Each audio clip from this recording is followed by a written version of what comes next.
What's up, Dre? We're freeze. It's all luck. Yeah, it's all luck. First question. Go ahead, Tim.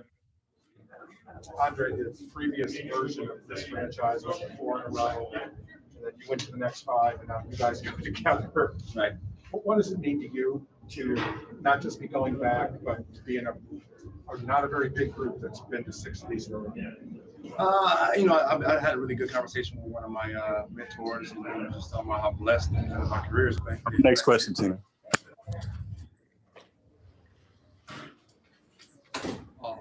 I'm gonna finish your question. Thank you. But just really being blessed throughout my career, and realizing that and having that, understanding that's been mercy and grace that's been put upon me, and just the appreciation. It's been a tough ride. Being in the bubble, you go through ups and downs of the days. I got a group of friends, great family.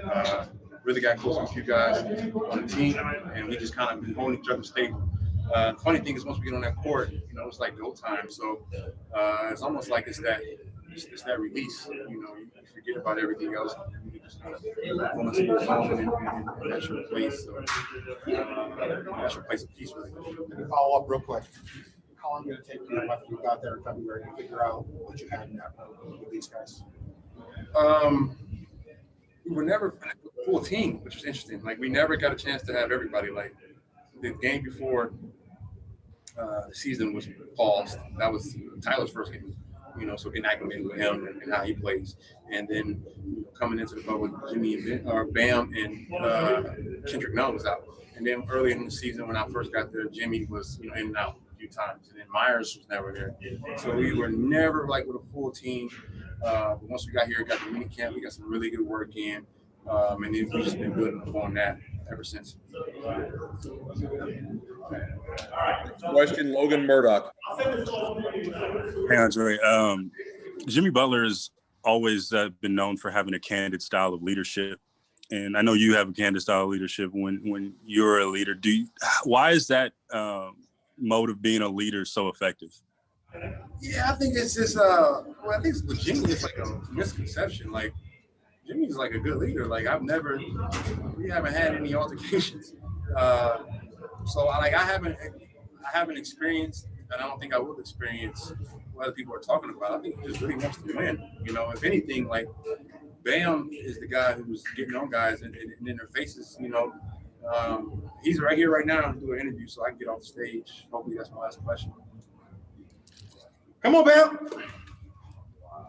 Not yet, Andre. Next question, Mark Schwartz, ESPN.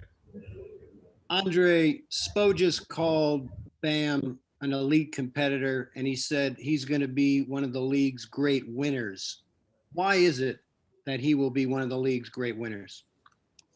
That's something that never shows up in analytics, or doesn't show up on the stat sheets. And those guys that have a major impact on the game. And you might look at the stat sheet and say one game and say, wait, his numbers aren't crazy, but for some reason he had an imprint on the game. And and that's a kind of an issue we're having within the game of basketball, is that we dive too deep into numbers, and it's a feel to it as well. And I think that's why the Miami Heat have had success with the players they drafted, the players they acquired. I think they have this, they have their own formula in terms of what winning is, and there's a lot that goes into it. And they put you through that gauntlet to see what you have, and he's exceeded other people's expectations, but he hasn't exceeded his own expectations, which is the true meaning of a winner and a leader, is that he knows that he still has leaps and bounds that he can get to, and he's going to go after. Next question, David Wilson. Hey, Andre. Bam was pretty tough on himself after the game 2 nights ago, and then in the fourth quarter today, he kind of took over as a scorer in a way that I'm not sure we've really seen from him. What were the last 48 hours like for him coming into this, and just to see him take over a game as a scorer in the fourth quarter? What do you think of that? He's just done a great job of understanding, like, okay, I could have had a bigger impact on the game, and I will make sure we get in a similar situation to make sure the opportunity presents itself to take over. And at such a young age, a unique position to be in. I had the unique opportunity to play in Philadelphia and kind of lead a team at age 23, 24.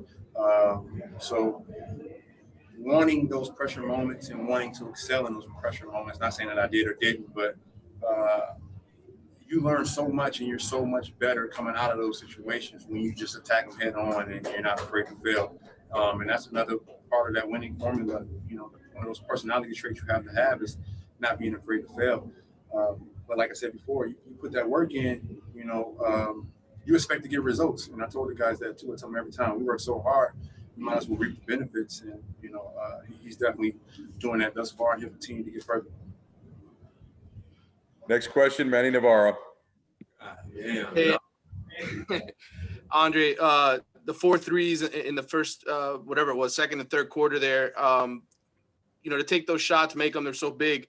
Is it just something you were feeling pregame? Hey, I got my shot tonight. I'm gonna knock these threes down. Or is it just one of those things that just happens in the flow of the game that you know, kind of just part of it the way it is? Yeah, well, I've been shooting the ball, and my percentages haven't reflected, you know, the work that I've been putting in. But I mean, I know that, and it's like always the case around this time of the season, like end of the year. So that's another part of not being afraid to fail. You know, I laugh. I'm so old now, like I don't really care. But it's funny to me, like I was called like a non-shooter like my entire career, and then I didn't even know I made 1,000 threes from my career until the guys were joking about it. But that just shows like what I've tried to do throughout my career is get the most out of myself, get the most out of my game, and you know, reach my maximum potential. And hopefully that shows it. Something I always work. And then I got some good people in my corner I've been shooting with. My guy back home, Terrell, and then Robbie Fodder here, the shooting coach for the team, gave me like simplified like one thing, and it's really made a difference. And we've been talking about it, like the switch is right there. So tonight it helped us win. And you know, like once again, you put the work in, it'll come when it needs to come. Thank you. Super Balls. We done. The last